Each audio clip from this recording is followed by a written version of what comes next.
روزہ ڈھال ہے اور جہنم سے آزادی کا ایک اہم ذریعہ ہے۔ روزہ اللہ اور بندے کے مابین ایک راز ہے۔ روزہ نور ہے، ضیاء اور روشنی ہے، اور آقا کریم صلی اللہ علیہ وآلہ وسلم نے روزے کی فضیلت بیان کرتے ہوئے ارشاد فرمایا کہ ہر شے کی کوئی زکوٰۃ ہوتی ہے، انسان کے جسم کی زکوٰۃ روزہ ہے۔ اگر روزہ رکھے گا تو جسم زکوٰۃ ادا کرے گا، جس طرح زکوٰۃ سے مال پاک ہوتا ہے، روزے سے جسم پاک ہو جاتا ہے۔ اور روزہ ویسے بھی انسان کے لیے شفا کا پیام ہے۔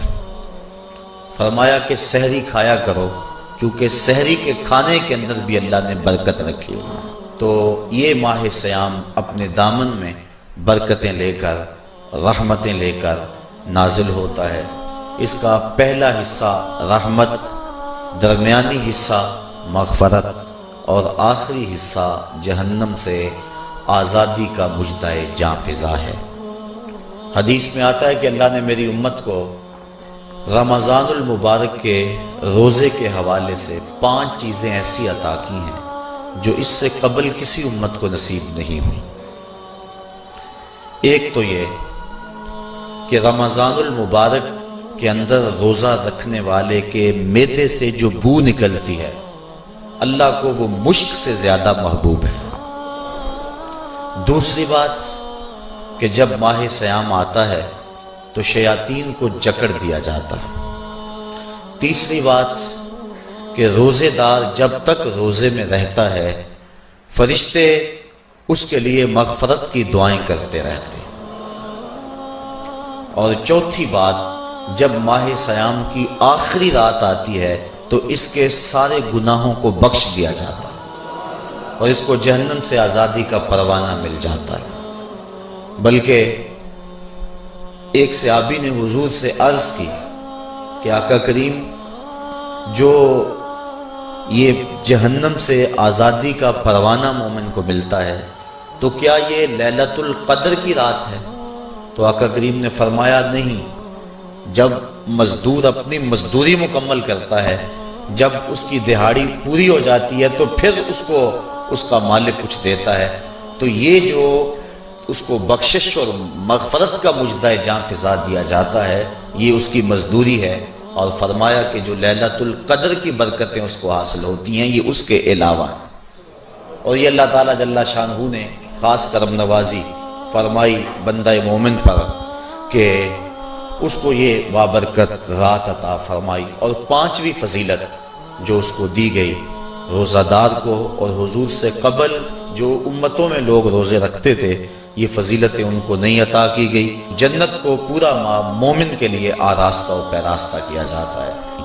حضرت ابو ہریرہ رضی اللہ تعالی عنہ سے ایک روایت مروی ہے جس کو امام بخاری اور امام مسلم نے روایت کیا کہ آقا کریم علیہ السلام نے ارشاد فرمایا، قال اللہ عز وجل، اللہ جل شانہ ارشاد فرماتا ہے، کل عمل ابن آدم لہو، ابن آدم کا ہر عمل اسی کے لیے ہے، الا الصوم فإنہ لی، ہاں مگر روزہ ہے جو وہ میرے لیے رکھتا ہے، وأنا اجزی بہ، اور اس کی جزا میں اسے دوں گا، والصیام جنۃ، اور سیام روزہ ڈھال ہے، فإذا کان یوم صوم احدکم فلا یرفث ولا یصخب، فإن صابہ احد او قاتلہ فلیقل انی صائم انی صائم، والذی نفس محمد بیدہ لخلوف فم الصائم اطیب عند اللہ من ریح المسک، للصائم فرحتان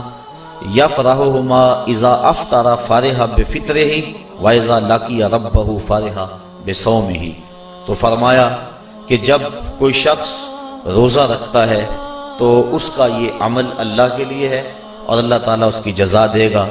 روزہ ڈھال ہے، جب کوئی شخص روزہ رکھے تو وہ اس کے اندر کوئی اللہ کی نافرمانی نہ کرے، یہاں تک کہ اگر اس کو کوئی شخص گالی بھی دے تو وہ یہ کہے کہ میرا روزہ ہے، میں صائم ہوں، میں نے روزہ رکھا ہوا ہے، یہ کہہ کے لڑنے والے کو، الجھنے والے کو ٹال دے۔ حضور نے ارشاد فرمایا مجھے قسم ہے اس رب کی جس کے قبضے میں محمد کی جان ہے کہ روزہ دار کے معدے سے جو بو نکلتی ہے اللہ کو وہ مسک یعنی کستوری کی خوشبو سے زیادہ محبوب ہے۔ اور روزہ دار کے لیے دو خوشیاں ہیں، ایک خوشی اس کو اس وقت ملتی ہے جب وہ روزہ افطار کرتا ہے، اور دوسری خوشی اس کو اس وقت ملتی ہے جب اس روزے کے صلے میں اسے اپنے رب کا دیدار نصیب ہوگا۔ یہ بات ذہن میں رکھیں کہ اس دنیا پر سب سے بڑی دولت جو حضرت انسان کو دی گئی ہے وہ دولت ایمان ہے، اور قیامت کے دن سب سے بڑی دولت جو اہل ایمان کو دی جائے گی وہ اللہ تعالیٰ کا دیدار ہوگا۔ جنت کے حور و قصور، جنت کے محلات، جنت کی اعلی نصب نعمتیں، دنیا کی کوئی دولت اور دنیا کی کوئی نعمت جنت کی کسی نعمت کا مقابلہ نہیں کر سکتی، لیکن جنت والے جنت میں جا کر جس نعمت کو سب سے بڑا سمجھیں گے، اور وہ ہوگی بھی حقیقت میں سب سے بڑی نعمت، ایسی نعمت کہ اس نعمت کے ملنے پہ باقی ساری نعمتوں کو بھول جائیں گے، وہ یہ ہے کہ رب اپنے رخ کرم سے پردہ ہٹا دے گا اور ان کو اپنا دیدار عطا فرما دے گا۔